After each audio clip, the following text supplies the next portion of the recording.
video is going to be another story time, and I'm really excited to share this story time with you guys. And it is about the time that I saved someone's life. I did a poll on Twitter, and this one was actually the third one, but I also asked you guys on Snapchat, and I had a lot of people sending me snaps regarding which video you guys wanted to see. Based on my previous poll from last time, this was also one of the topics that was on there. So I might as well just try to get as many story times as I can out. So don't be surprised if I hit you guys with the next couple videos, you know, being story times. But this story time is going to be from the time that I saved a stranger's life. And I actually feel really proud of this story, and it's really crazy because it could happen to anyone. But yeah, let me just get into my story. I was living up in San Francisco, not San Francisco, not in the city, but I was in the Bay Area. It was towards San Pablo and Richmond area. I was working in San Rafael, Marin County, if any of you guys are familiar with that area. I was living up there for a while, so we would go up to the city a lot and just party. I had a roommate out there, and you know, we were young, we were just going out. I had just moved out of my parents' house, and you know, I was feeling so independent and being able to leave whenever I wanted and not have a curfew and, you know, all that fun stuff that you plan on when you're a young teenager and you can finally do it. If you're Mexican and your parents are crazy Mexican like my parents, you know that even if you're 30 and you're living at home, you need to ask for permission.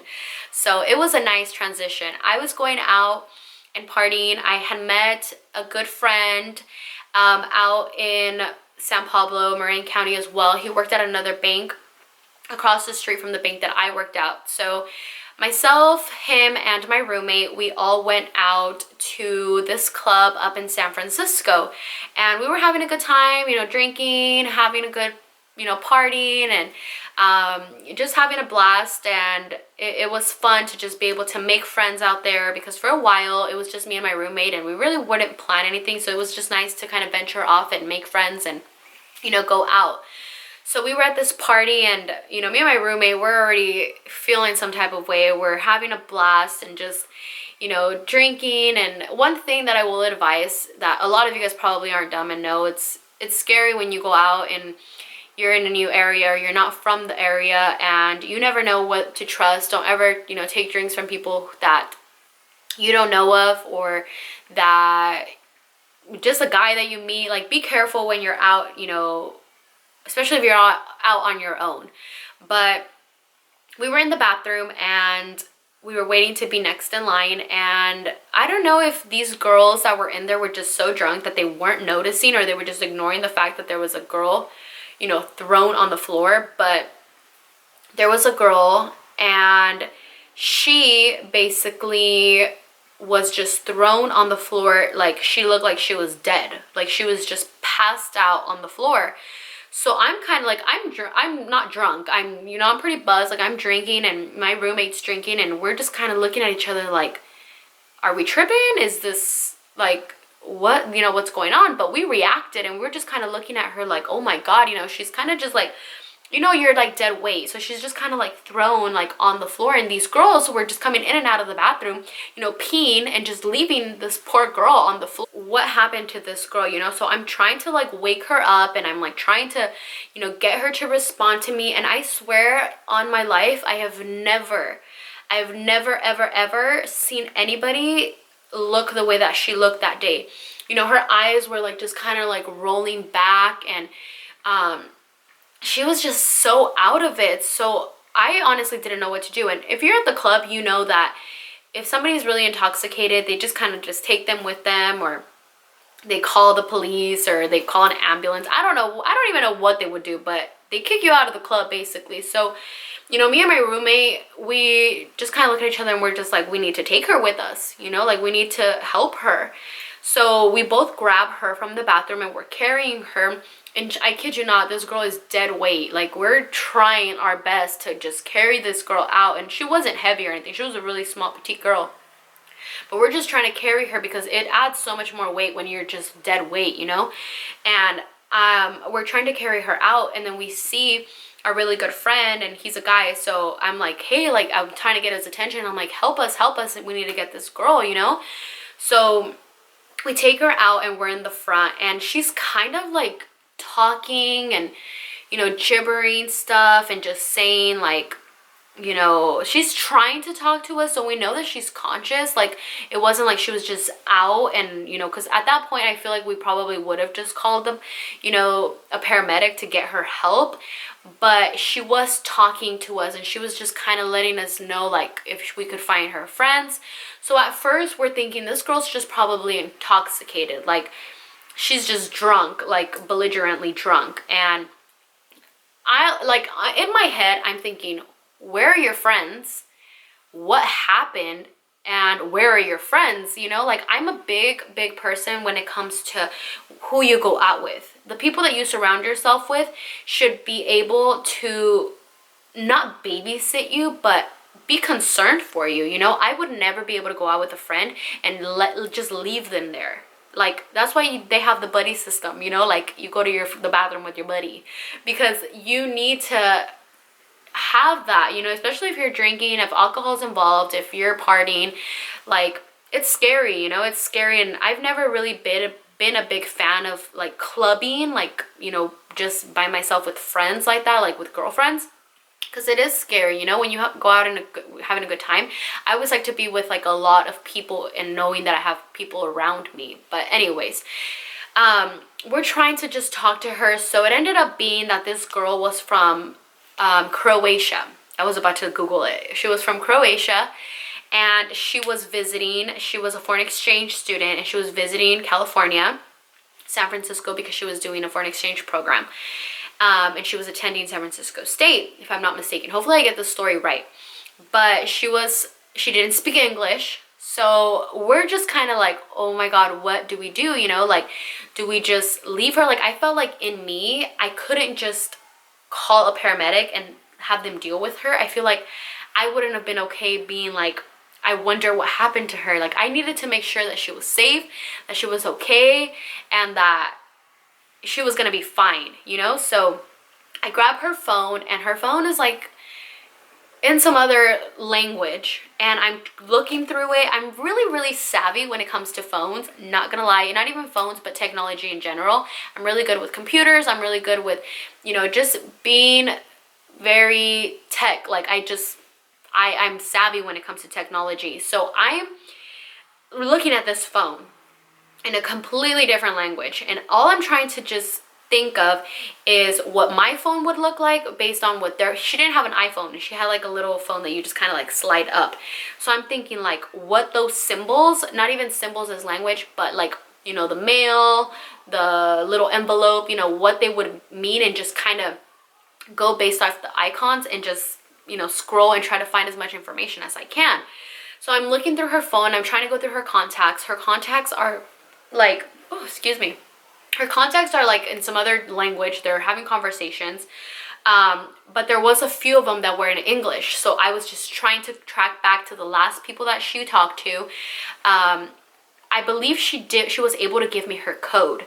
So that's how I got into her phone. So then but she couldn't remember her address because she was a foreign exchange student, so she didn't know her address. She just navigated everything. But her navigation was so weird. Like, I couldn't find any information at all. And I was just like, man, like, we were running out of like ideas. So we get her in the car, and I swear at that point I thought we were kidnapping someone, you know, because I was like, oh my God, are we like doing bad by taking this poor girl? You know, like, what if her friends come back, you know? So we ended up just driving up to a McDonald's that was like right down the street, and we just thought in our head, like, we need to just give this girl food or water, just something so she can try to, you know, sober up or start feeling a little bit better. So we drove up to the McDonald's, and we're up there, and we're just trying to get some food for her, but she was not trying to eat. She was just, you know, she was out. She was passed out. You know, we were running out of ideas. By that time, I was scared. My friend was scared. We were all just like, what do we do, you know? So we're already sobered up. Like, my friend, the guy that I told you guys about, he was our DD. So he was driving and he was just kind of like, I'm going to do whatever you guys want me to do. So do you want me to take her home? I mean, do you want me to take her back to the club, or do you want to figure out where she lives? You know, what do you want to do? So we're just, you know, me and my roommate are just kind of looking at each other like, man, I don't know. I don't know what to do. So I'm still looking, I'm like being like trying to explore this girl's phone, and I'm looking at her phone and I'm calling, you know, old numbers. Poor girl, I hope she didn't even get charged for like all the calls that I was trying to make, but I was calling like numbers from freaking Croatia, like the last numbers that she had called, to see if I can contact anybody. None of her friends were answering. None of her friends were responding. I had no communication with any of the people that she was with. There was pictures on her phone of people that she was with, and then she messaged pictures to people. So I was calling those numbers to see if anybody knew of this girl, and there was not a single soul that was calling her phone, asking where she was at, asking for her. None of her friends were texting. Nobody was wondering what happened to this girl. And I'm just like, I'm literally getting chills just thinking about it, because that day was like such a wake-up call for me. And I was just like, this poor girl, I felt so bad for her. So I'm looking through her phone and I end up finding an address, and I'm thinking, it says San Francisco. The best bet is for me to just have him drive us up to this place, you know, me go knock on the door and ask them like, hey, do you know this girl, you know? So we're driving up in San Francisco and we're just driving around. The address was just an address. It had no, it took us to like some apartments. So I'm thinking, how am I gonna know what apartment it is or what house it is? They all looked like little condos, you know? I was like, there's no condo number. It just sent me to this location, and now I don't know where this is, you know? So we stayed there. We left the club like at 1. We were there until about 4 in the morning, and we're just sitting there. We're just parked. You know, I feel like I was just kind of waiting for somebody to come out and just help us and just say, like, I don't know, I was waiting for like a miracle to just happen and just somebody to come out and be like, yes, this girl belongs to me, you know? So by 4 o'clock in the morning, we still have like chicken nuggets. I think this is what we were trying to feed her. She finally starts eating, and she kind of starts like, you know, remembering, or starts being a little conscious of what's going on. And all I remember is her just getting up and like looking outside and then just saying, that's my house, that's my house. And I swear, like, we all looked like in this moment of like, oh my God, this is her house. Like, we're looking at each other like, could this be, you know? And then she's just like, that's my house, that's my house. And we're like, which one, you know, which one is it? And then she was like, that middle one. But like, she was so out of it that I didn't know, like, is it her house, is it not her house, is she just tripping? But I'm like, no, this person wouldn't just be like, this is my house, this is my house, if it wasn't. And then I was like, oh my God, like, I couldn't believe it, you know? I was like, do you have keys? Like, do you have like, and then she's like, yeah, and then she's like looking, so like, I'm trying to, like, I'm patting her down, you know, I'm trying to like grab her, you know, any pockets that she might have to find some keys. So we find some keys and I get her up, we take her to the front door. So when I take her to the front door, I'm like, okay, these keys need to work. So I'm opening the keys, I'm opening the door. I'm putting all her keys in, and I'm just trying to unlock it, and the door unlocks. And I swear, I had like this sense of relief where I was just like, oh my goodness, I like, as soon as I see that door open, I'm just like, thank you, God. Like, I swear I have never been so grateful for anything. Like, I just felt like this girl was safe and she was finally home, and, you know, with her family or whoever was in there, but we were able to just get her there. So I take her all the way inside, and there was nobody there. It looked like it was kind of like these, you know, it looked like a sorority house, to be honest, where people were just kind of in their own room. So we take her to her room, and I helped her kind of like just get dressed and get into something comfortable, and she was able to get up to lock the door while we left, you know. And all I remember is just grabbing her phone, and I put a note on her notepad, and I put my name, my email, my phone number, my Instagram, my Twitter, like anything that she could possibly get in contact with me. And I just left her a message, and I said, when you please get this, if you ever get this, we're the ones who brought you home, and we just want to make sure that you're okay.